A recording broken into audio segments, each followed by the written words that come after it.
Once again, my name is Lauren B, and we are affirming the resolution that this House would give biological children of sperm donors and or egg donors the legal right to know the donor's identity.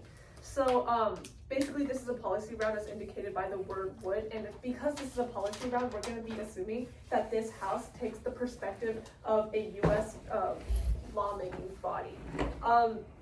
The weighing mechanism in this round is going to be net benefits, and for a quick definition, the donor identity is the identification of a person who donates biological materials. So this also includes genetic history and a medical background. And with that said and done, I'm going to move on to the first contention, that of well-being. Yeah?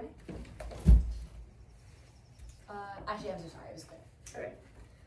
So first contention is that of well-being. So knowing more about yourself is important to forming a personal identity. So for instance, a UN article states that children have the right to know and to be cared for by their parents as far as possible. This leads me to my second point here. Donor-conceived individuals often report feeling different or disconnected from families and such. And so a 2010 study found that around 65% of donor-conceived adults agreed with the statement, "My sperm donor is half of who I am." Additionally, also 45% have reported that secrecy with conception damaged their overall family trust as well. And the study found that the earlier children found about their origin, they integrated it better within their identity as well, creating that sense of self within their family and within themselves. So additionally, a 2017 study found that donor-conceived adults were significantly more likely to experience anxiety and depression if they were not told prior to adulthood. If they were not told, until later into adulthood, or not at all. Additionally, a donor sibling registry found that more than 80% of donor children felt a strong desire to know more about their identity, and that meant knowing more about their who their donor was, knowing their medical background, personality, etc. And so what can we see if the plan passes here? What can we, donor-conceived children will later be given donor identity. So this will result in ability to gain more of a sense of self, as well as fostering better connection between parent and children. This also lays a foundation of trust amongst children as well. Studies found that countries with donor identity laws reported a significant increase in well-being and satisfaction as well. So the main impact here that you can evaluate is that of mental well-being, and that mental well-being has a direct correlation to quality of life. So we tell you that if by giving children the legal right to know about their donor identity, you'd overall be increasing their quality of life, not just for them, but for also their families as well. Okay, moving on to the second contention, safety. So genetic conditions are usually only identifiable through family history. For instance, early testing for breast cancer or Huntington's can prevent those diseases, but doctors rely on family history to assess the risks of these diseases as well, and they would recommend early testing within these patients. So anonymous donations unfortunately make medical blind spots. So without the information from the donor, a child can't provide full medical history, which leads to more gaps in diagnoses and misdiagnoses. So for an example, donor number 150 and genetic diseases, a sperm donor passed a rare genetic mutation of something that had to do with a severe nerve disease to multiple children. And as a result, parents only found out after their kids were affected because their identity of the donor was kept secret. And this could have been prevented. However, preventative measures were not taken because this donor's identity was simply not known. And other examples, like in Canada, kids from a certain donor developed bipolar and heart diseases that could not be managed because there was simply no family history to track down because of a lack of donor identity. So the links here is that if everyone had the choice to know their biological donor, then there wouldn't be medical history problems. There wouldn't be as many medical history problems, and more preventative measures could be taken earlier on to help those kids survive.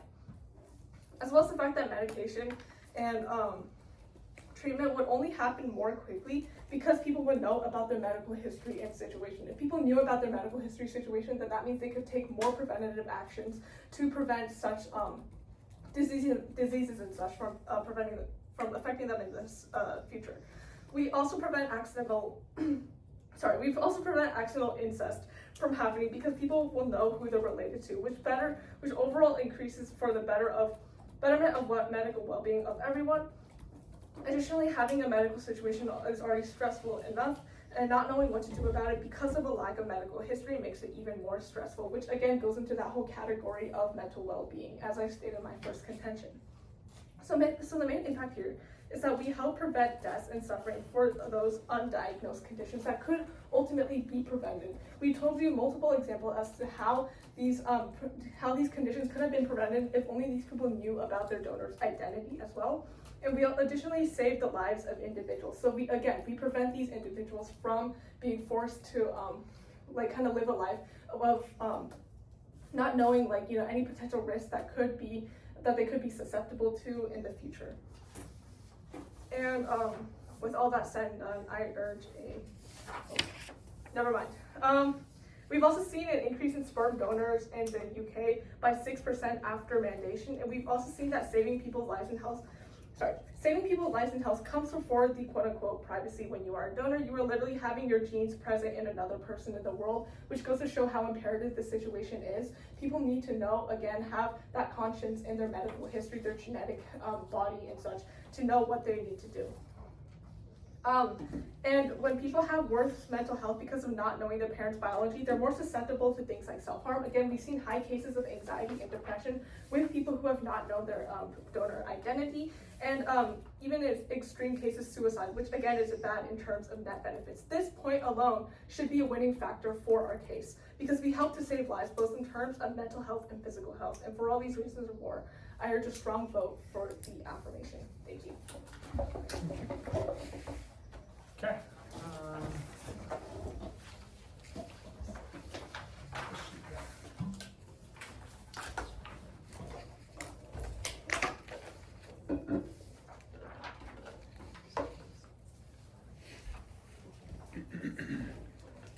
Judges, are you ready? Thomas, you ready? Yeah. There he is. Ready? Okay.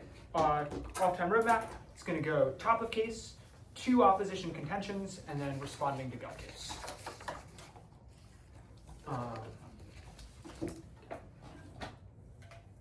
If anyone's state of readiness changed in the last 10 seconds, speak up now. If not, then time begins now.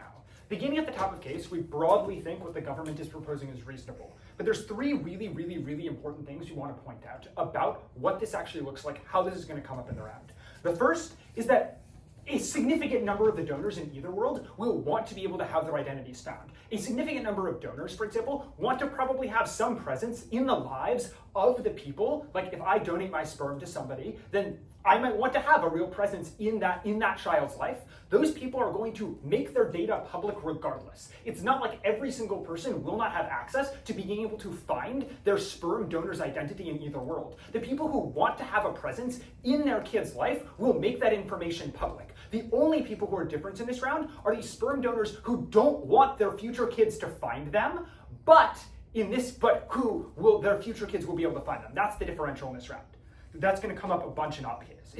Yes.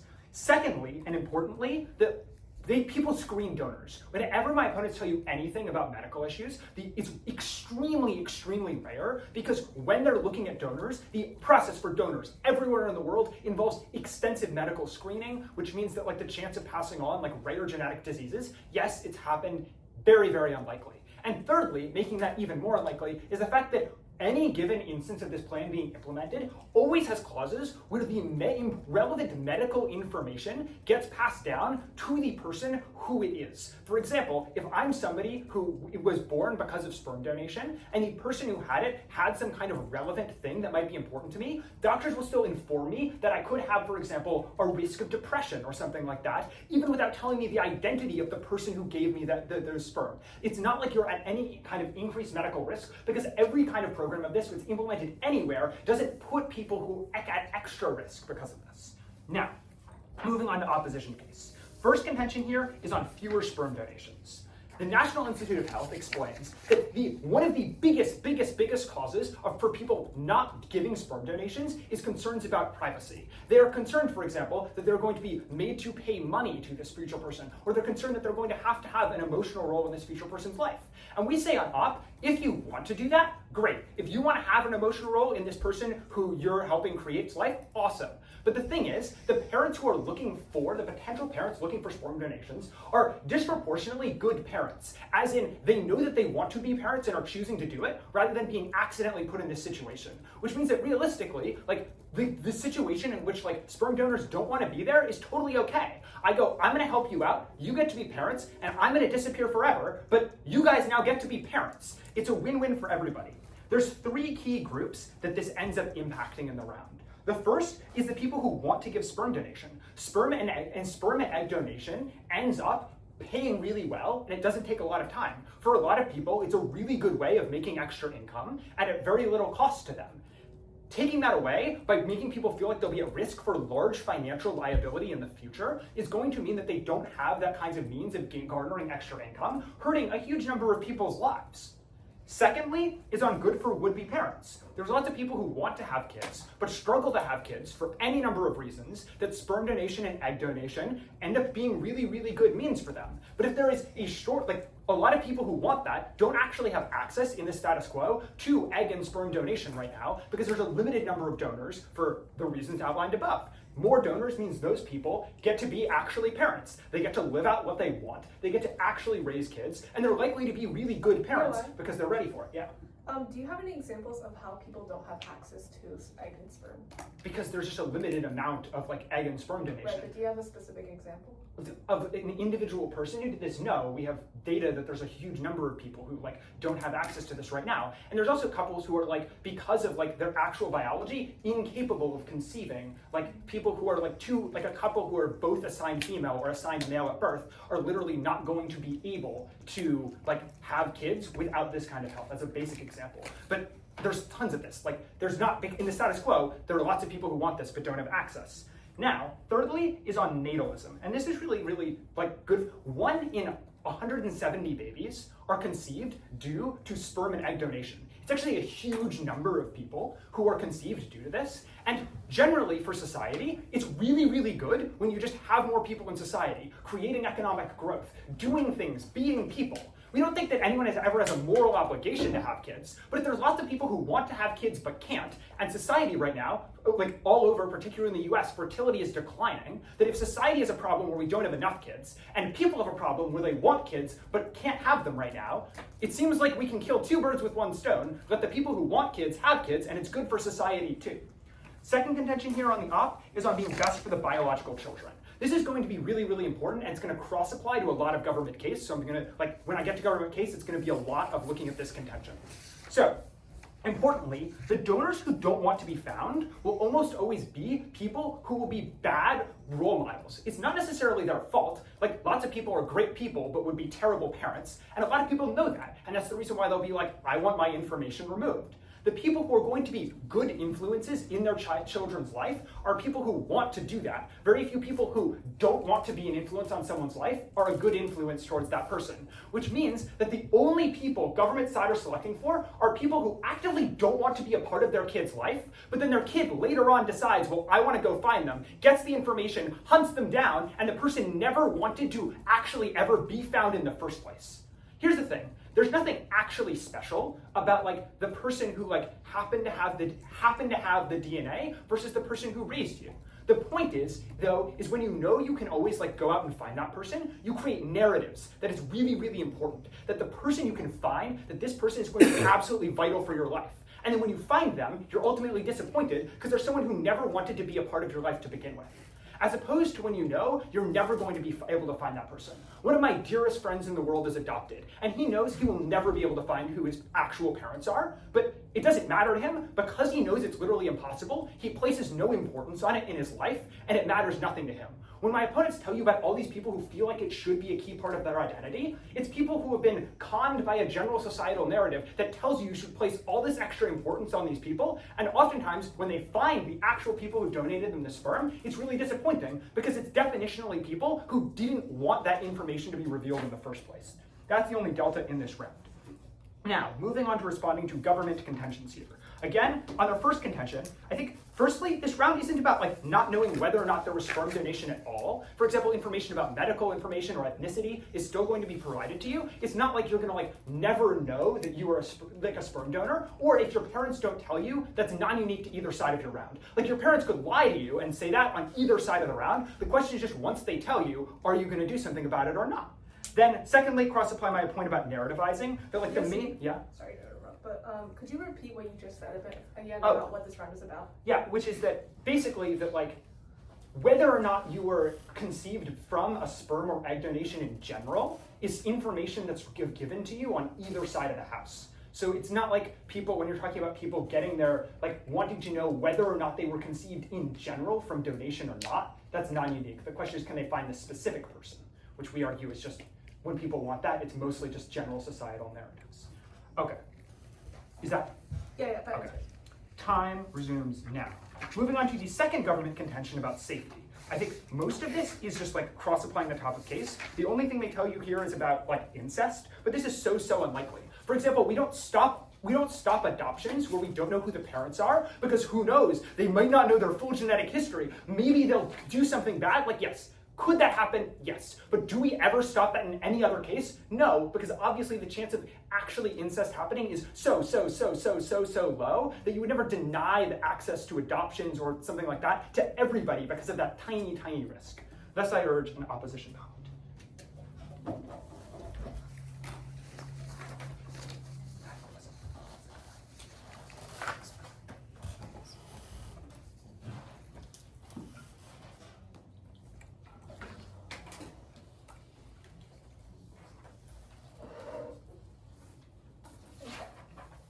Hi everyone, my name is Marian Kermani. I'm going to be the second speaker for the affirmation side in this case. Just an off-time roadmap before I start. I'm going to be going over our case first, top down, and then I will be rebutting my opponent's case, top down.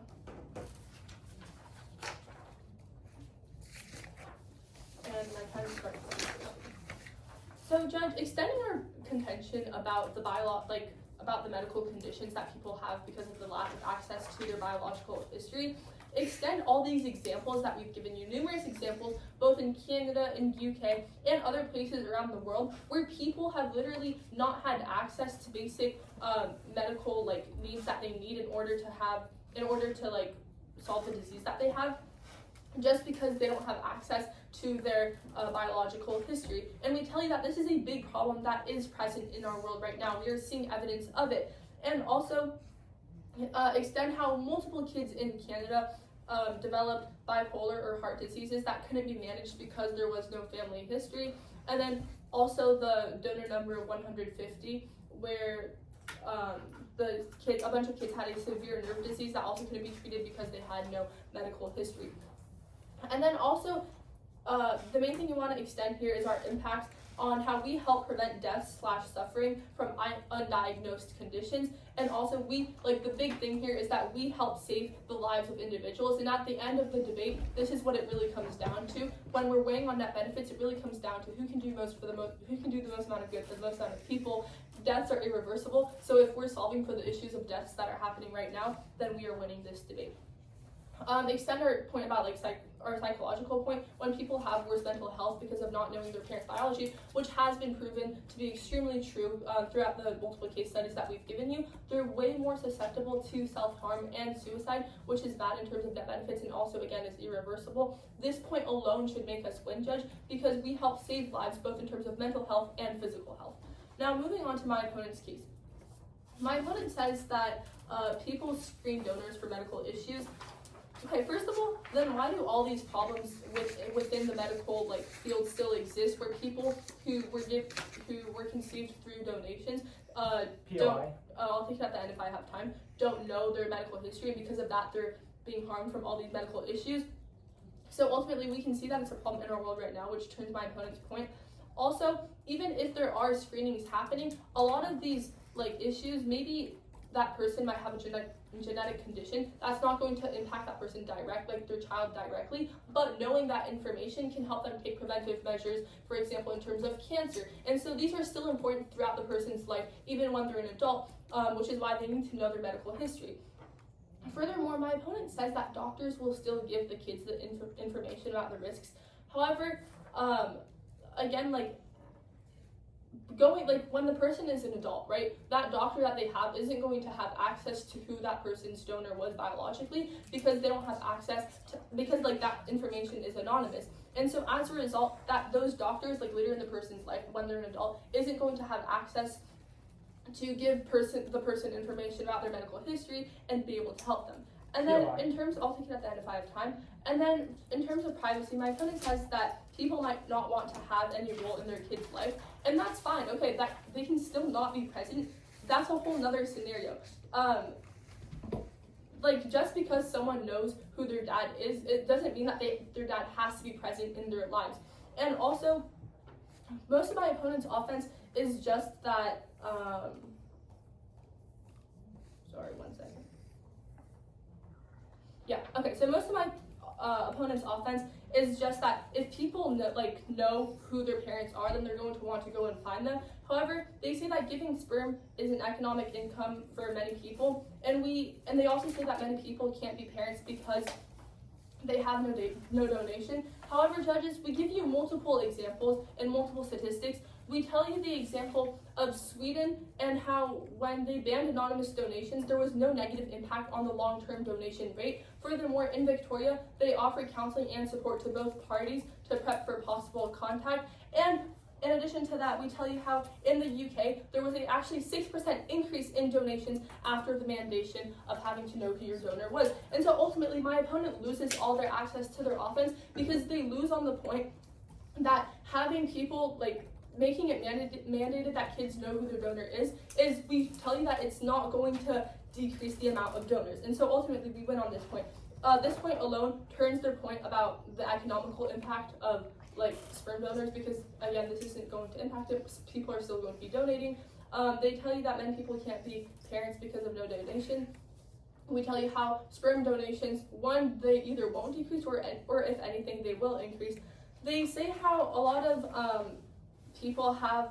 of babies are conceived because of sperm or egg donation, and society has a problem where there's not many kids. Again, these donating sperm/eggs and having a kid comes with a responsibility, because there's a person out there in the world with your genes, and with that responsibility comes the importance of the medical situation, of the psychological situation of that child, of that person out there with your genes. Which so ultimately means that we need to have these donations. We need to make sure that these donations are known to their kids so that they can help them medically.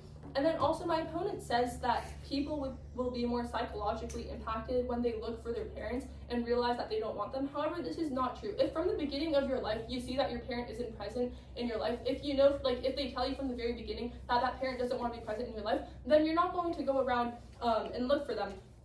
And so ultimately this point is non-unique. And then furthermore, my opponent says that incest is unlikely and we won't stop for example, we don't stop adoption because of it.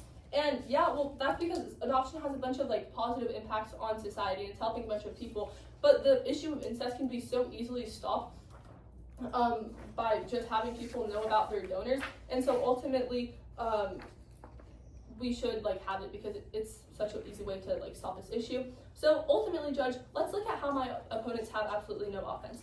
The main reason they don't have offense is because we show you and we literally give you 3 examples of countries in the world right now that are implementing the mandating the kids knowing who their donors are, and we've shown you how in all 3 of these countries donations have not decreased, and if anything they've increased, meaning that my opponent loses all their access to those impacts that are related specifically to that. In terms of psychological benefits of going looking for your dad and realizing he doesn't want you, again, if you know from the very beginning of your life that he doesn't want to be present, you're not going to go and look for someone who, basically they're a stranger to you. Meanwhile, we have access to the impacts of live of life, we have access to the impacts where we decrease the amount of deaths, which goes uncontested. And so ultimately, because of net benefits, we're going to be winning this debate because we're helping save more lives, we're helping create a better psychological health for people, and so ultimately, because of that, we're going to be winning on net benefits. Furthermore, sperm donation is not a regular source of income, and they can't give a single number. When they say that people won't have access to donors if we make it mandated, they can't give you a single example or a stat about this, whereas we give you 3 examples as to how sperm donations will not decrease, and we give you literally 3 historical precedents, meaning that on this point you're going to vote for us and turn all these points. And with all that and more, because of the strong impacts we have and the links we have to saving lives specifically and directly, you're going to be voting on the affirmation. Thank you. Awesome. Is everybody ready? Perfect. Then off time, it's going to be gov case in order, then op case in order. I don't anticipate going that quickly, but I have a lot to get through, so if at any point I'm going too quickly and you can't understand me, just call slow. Okay. Perfect. Call what? Just call slow. Slow? Slow. Slow. Okay. Oh, just like if I'm talking too quick. Right, Sometimes like people that. don't know lessons. Yeah. Okay. Awesome. I'll slow down a little bit. If everybody's still ready, I'm going to start my time now. Just firstly, going through the gov case in order, they give you 2 contentions. Here's why you're not going to want to vote on either of them. The first argument they give you here is about identity. I think that there's 2 main flaws with it. The first of which I think Sam analyzes really well in his speech, and then gov kind of doesn't interact with. First one is that a lot of the statistics that Gov gives you are about why it is bad for you if you are the child of a sperm donor to not know that your parent is a sperm donor. To think that the parents who raised you are your biological parents, and then by the time you turn 18, your parents go, wait, we're not actually your biological parents. There's someone else out there who is actually your biological parent. There's a sperm donor. Surprise, they tell you this is really bad for your mental health. We agree, that probably is bad for your mental health, but it's going to happen on both sides of the house. If your parents want to keep from you the fact that there was a sperm donor, they're going to be able to do so either way. The actual impact here of knowing whether or not your parent was a sperm donor happens uniquely on both sides of the house. The delta in the round isn't do you find out whether or not you were a sperm donor, baby? The delta in this round is do you find the specific name of the person who donated the sperm or the eggs or whatever for your birth? And we tell you that you can actually turn this identity point to us. Why do people's sense of identity get far worse on our side of the house? Sorry, on Gov's side of the house. Because, really crucially, even if you take Gov at their best and you buy that there's a group of people who are walking around who are devastated because they do not know the name of their birth parent, and this is really harmful for their identity, we tell you that you would always rather be someone whose identity is negatively tied to not having one parent, but then having 2 really stable parental figures who love them, than it is to say having 2 really stable parental figures who love you, and then one person whose name you found, who you then sought out, and who then basically rejected you and said no, I don't want to be part of your life. I never wanted to be part of your life in the first place. That probably is a lot more damaging to your identity. Look to the analysis that Sam gives you in his speech that Gov doesn't respond to about the narrativization, right? If you don't know who your parent is and you know that there's no chance you're ever going to find out, you're not likely to assign it that much meaning. Look to kids who get adopted, who have no idea who their birth parents are, who know that there's no chance that they're ever going to find out. Generally, they end up having a pretty good relationship with their birth family as long as they know that oh, I was adopted, these aren't my actual birth parents. Generally, their relationships end up fine. They end up actually being worse if they're able to seek out their birth parents and then their birth parents reject them. You prefer not knowing to knowing and having it be bad. Blissful ignorance is probably good, so you can turn identity as a voter for all. Sorry. And the second argument that they give you here is on safety, and I think that Sam honestly gives you a lot of really good analysis that kind of takes this out. There's a number of layers to it. I guess I'll just go through them. First is that there's a really rigorous screening process to be a donor in the first place. I think maybe 3% of people who apply to be sperm or egg donors actually get to become sperm or egg donors because doctors are trying to prevent against this exact kind of thing, right? They know that they can basically control for getting only the most healthy sperm. You need to be in really good physical condition with a really, really low risk of passing on these rare genetic mutations to even be able to give sperm in the first place. So I think that Gov is kind of trying to solve for a problem that doesn't really exist, that's very fringe and marginal. But then really importantly, as Sam points out to you, and then I think Gov kind of under-interacts with, on our side of the house, doctors can still give children or can still give families or still put in their files the medical history of their sperm donors or egg donors. They just don't need to put in the actual name. They can say as an example, okay, your parent, has some risk of carrying XYZ cancer, even though this probably isn't likely because they would have gotten screened out and they probably can't donate eggs or sperm in the first place. They can put that information in the file so that the child has access to it. Really crucially, this isn't like doctor-specific information. It's not like the second you go away from your pediatrician, they're like, oh, we didn't know that this existed. No, it goes in your medical file, and then all the different doctors have access to that because that's like how the medical system works.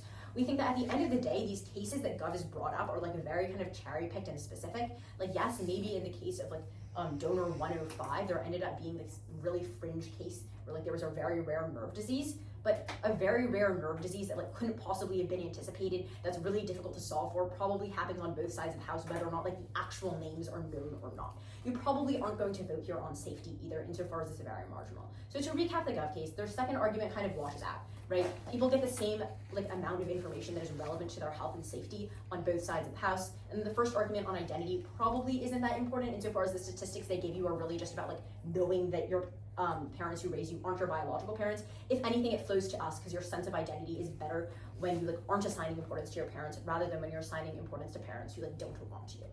Okay, so with that out of the way, you're not voting for Gov. Why are you actively going to be voting for Op? Let's go through our case.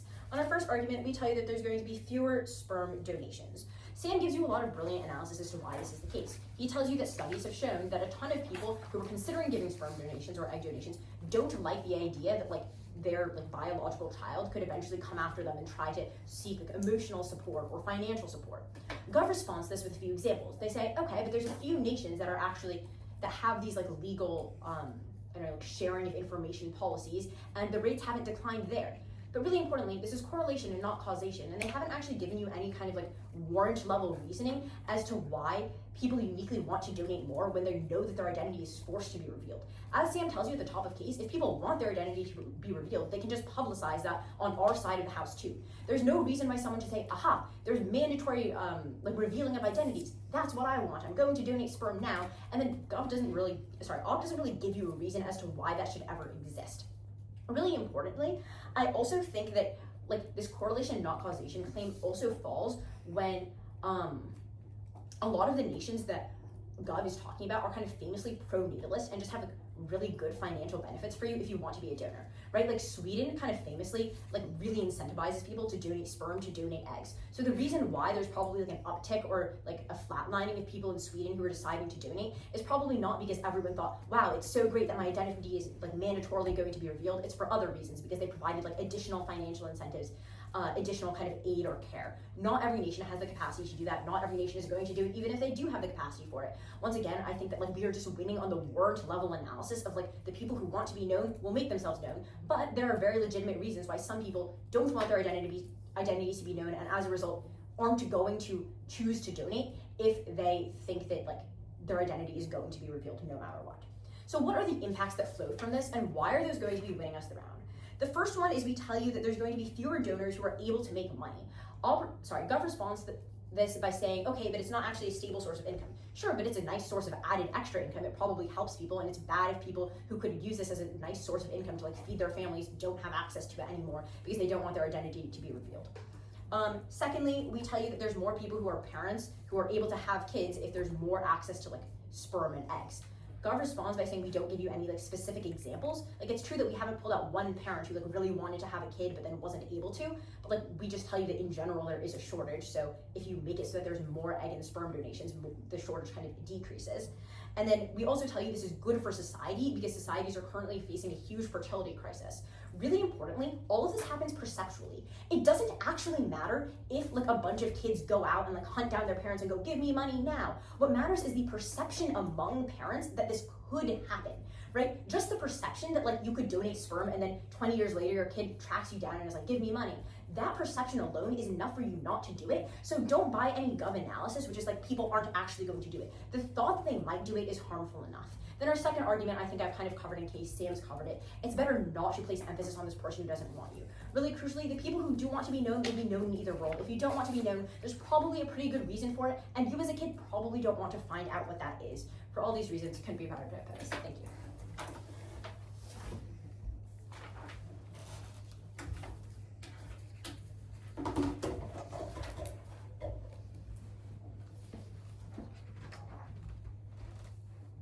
Everyone ready? Mm-hmm. Ready. It's just going to be two opposition bouts. Time begins now.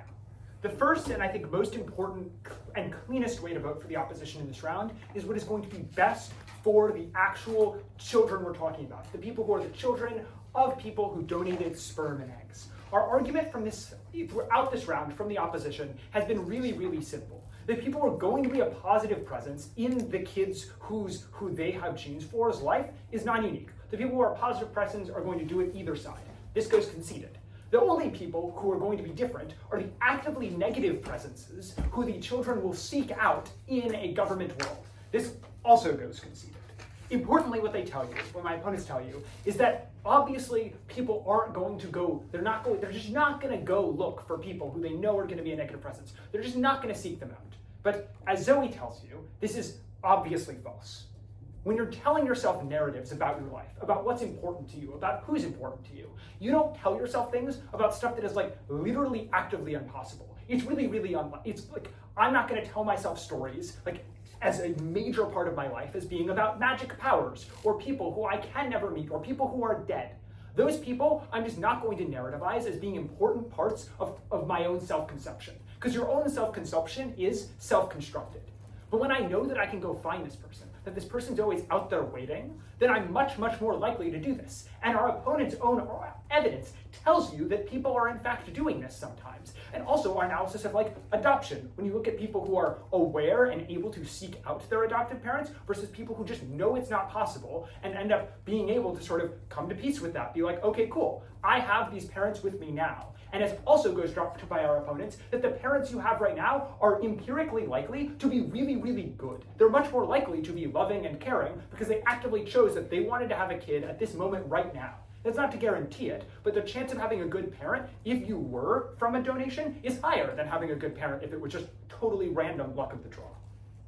What that means is because narrativizing is real, and because when my opponents talk to you about people feeling insecure, they're either talking about people feeling insecure about the fact that they don't even know whether or not they were a sperm donor or not, which is non-unique, or whether or not they're going out and looking for somebody who will inevitably disappoint them. It's always going to be better, and the children from sperm and egg donations will always have happier, healthier lives in an opposition world.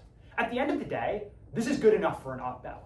Even if everything else my opponents tell you is true, when we're evaluating policy about how we should handle sperm and egg donation, it seems like what should come first and foremost are the lives of the actual children created through this policy. That seems like the number one issue when we're evaluating any policy about any group of people. First and foremost, how is it affecting that actual group of people? The people made because or not made because of this policy. That's the cleanest op ballot. But there's another op ballot too, which is about society. Because on medicine, my opponents have a couple of really scary examples, but they never actually interact with the systematic warrants for why all of it is extremely unlikely. It's a couple of scare case scenarios about rare genetic disorders, not an actually institutional failure, because institutions have good ways to check back on this, as I tell you and Zoe extends and never goes responded to. But who has more donors? Because we both provide evidence for it. We tell you specifically that a lot of people who want to have donations don't right now because of this policy. My opponents give you examples of Sweden and Britain, but as Zoe points out to you, one, numbers increasing because of this literally makes no sense. It must be correlation, not causation. We're only giving people more freedom on an opposition side, and Sweden has really pro-natalist policies anyway. The chance that their evidence is correlation, not causation, in one case is literally guaranteed, in the other case is extremely likely. We have specific evidence to this specific issue, which means you should always prefer it when you're actually evaluating the round. Which means ultimately, if you vote for the opposition, yeah, maybe you have a couple of scare medical cases, but it means you benefit all of society with pro-natalist policies, and you benefit thousands of parents who want to have kids. Urge an opposition no.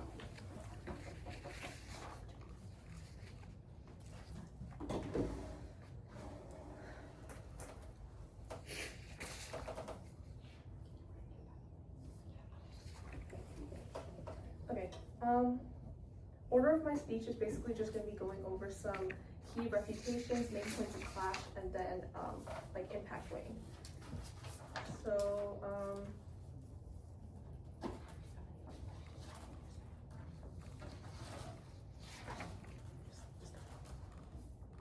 okay, and my time starts now.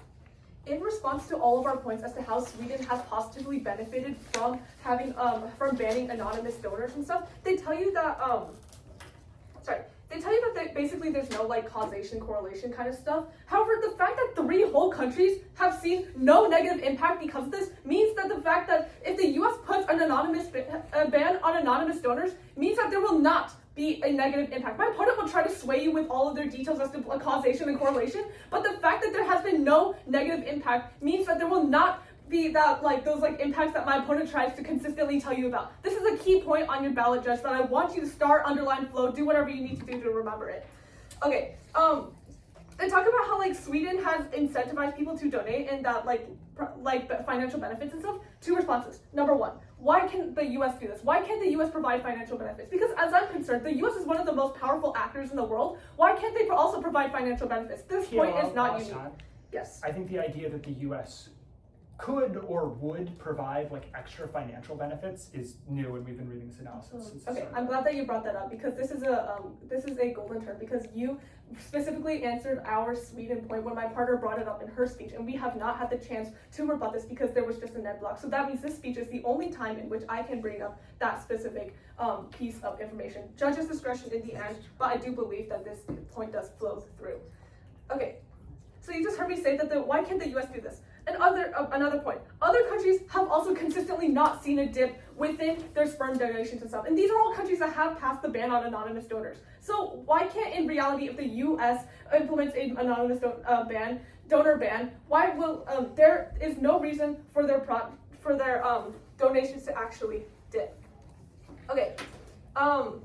Basically, a lot of their cases also hinge on the fact that doctors can still put in files like medical history and stuff, but not every doctor does so, and we already see that in the status quo. This law would inherently make it so that doctors would have to put these cases in. Doctors would have to put these genetic informations in, release it to the children of these biological people. That is exactly what we are arguing for in the affirmation. Okay, in response to our entire contention and stuff, as to how in response to our entire contention on on identity and stuff, they basically say that all of our stats are hinged on the fact that people don't know if they're sperm donors or not. However, we tell you that they completely misunderstand our entire first contention. These stats were all come from people who knew that they were sperm donors, yet they still wanted that personal connection. They still wanted that sense of identity with their donors and stuff. And Judge, this is something that I also want you to remember in this round. People right now in the status quo who know that they're sperm donors, they want that sense of identity. They want to know who their donors are to foster a better mental well-being and such. And this is something that my opponents literally do not interact with at all by saying that, with their only reputation, saying that our stats are false. Our stats are not false. They could simply misunderstood our stats. And Judge, because of this, you are going to be, this should also be a very clean ballot for the affirmation.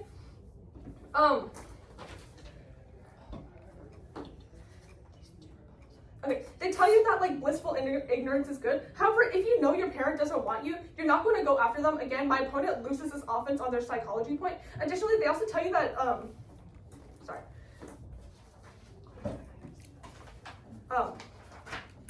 going back to weighing and stuff, their entire case is hinged on the fact that there will be a handful of scenarios in which people will be disappointed that their parent is not their ideal parent. However, you're going to outweigh this on the majority of children in the status quo, on the majority of adults in the status quo who are sperm donors, who want to meet their parents, who will know that they will have a better sense of self and an increased quality of life after this. Again, my opponent's entire case is based off of some made-up story that they made that is simply not generalizable, not applicable to every single sperm donor out there. Again, not every single sperm donor out there is a bad parent. So most sperm donors out there, Sorry, I think this analysis is how not every sperm donor is an evil person. Some of them could actually be good parents is new, and Sam's been reading this analysis that people who are going to be good parents or good role models are going to make themselves known from the beginning for census versus speech. Judge's discretion. I believe my partner did. I think it stands because they're not. You were saying that people who don't want to be parents don't want to be found. They're saying that they're not saying the opposite. I think it still stands. Oh, sure, Judge's discretion. Yeah. Just thought I should buy it. Starting time. Now, again, they don't interact with our entire first contention as to how literally 80% of donor children felt a strong desire to know identity through their donor identity and such. And so what offense does the negation have after this? There will be less donors because of this policy. They can't give you examples. They claim that there will be less donors because of this policy. However, they can't give you a single stat as to proving this. We give you 3 specific examples, all of which have had literally no negative impact at all, showing that there is causation. Mandating donor identity does not decrease donations. Additionally, they tell you that the psychological health of children is worse if they go after someone who doesn't care about them. We tell you how this will not happen on such a great extent. First of all, this statement is not generalizable. Second of all, kids aren't going to go after someone they don't know, doesn't care about them. Therefore, my opponent has literally no offense left in this round. If we move on to weighing and such, my opponent never weighs, so let me do it for you. On our side, we went on the impact of death. We are the only side fully solving for the deaths of health issues and psychological issues as well. We give you multiple examples on how medical history is currently an issue in the status quo. My opponent would try to tell you that, this is solved because doctors are currently giving their patients medical information. However, if this is supposedly solved right now, then why do these incidents still exist? Why do people still suffer from hidden genetic misinformation from their sperm donors because they did not know that who their sperm donor actually was? Death is irreversible, and therefore we win on net benefits because we help actually save the lives of people. We help to ensure their psychological well-being and their physical well-being. And for all that and more, I urge a strong ballot for the affirmation. Thank you. Thank you. As you go down. Great. Thank you, judges. Just to step out. Yeah, would you?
All right, I'll go grab them.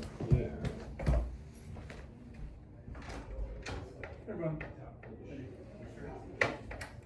You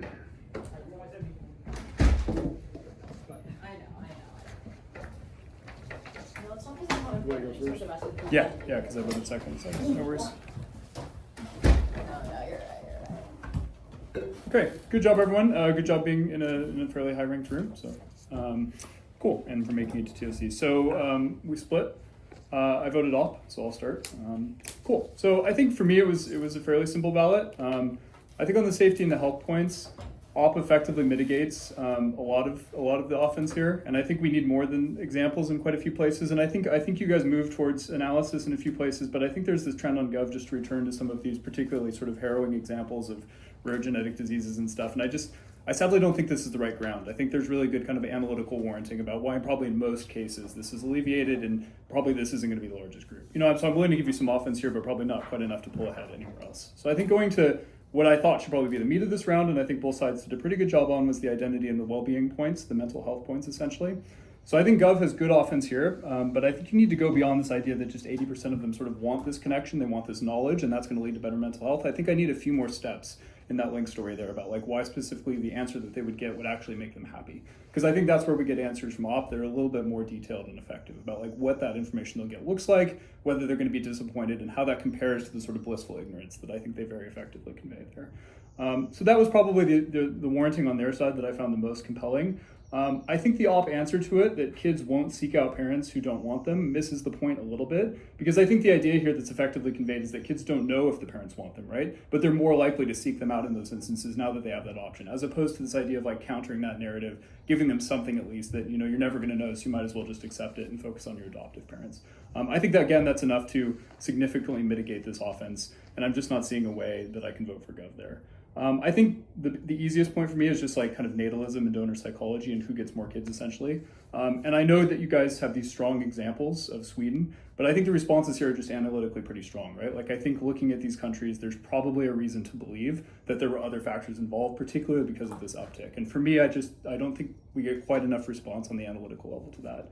I think the problem with the new argument that the US could pay donors too is that this is not so much a response as maybe a shift to the plan text, which I think probably doesn't work here at this point in the speech. So for those reasons, I'm happy to vote for op in a few places, but again, good round, good job being in a live room. So yeah, keep going. Yeah, same kudos as my co-judge. You know, it's a high-level room, really accomplished debaters on both sides. I thought there was some really good debating, and I'm always impressed with everything I see at this tournament. I will say that I was not as convinced as by the opt mitigation as my co-judge was. And in the first point, the big point that I think you didn't make was the idea that you seem to be arguing that a person who wants to find the identity of their parent is like envisioning some sort of utopic reunion with some parent that they've always wanted to meet.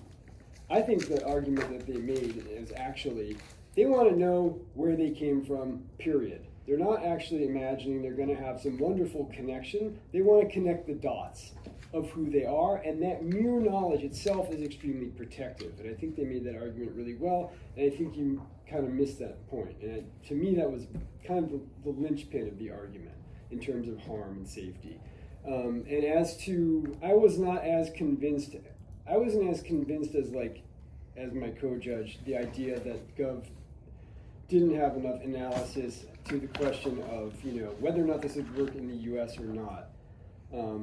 I didn't find it as convincing. I was like, that seems to me to be a perfectly acceptable argument, even if there are variations in the conditions in the U.S. and Sweden and the U.K. The fact that you have like 1, 2, 3 countries in all of which that they implemented mandatory disclosure, and there was no dip in the donations. That to me seemed to stand on its own. Even if you could argue that, well, in the US maybe it would be a little bit lower, the effect would be less, it still stood for me. So on the whole, I felt like you guys have excellent speaking style, and I give you high praise for that. But I felt like their arguments were actually stronger and stood up to what your attempts to mitigate. Thank you for judging. Thank you so much Yeah. for judging. Thank you for debating. That's great.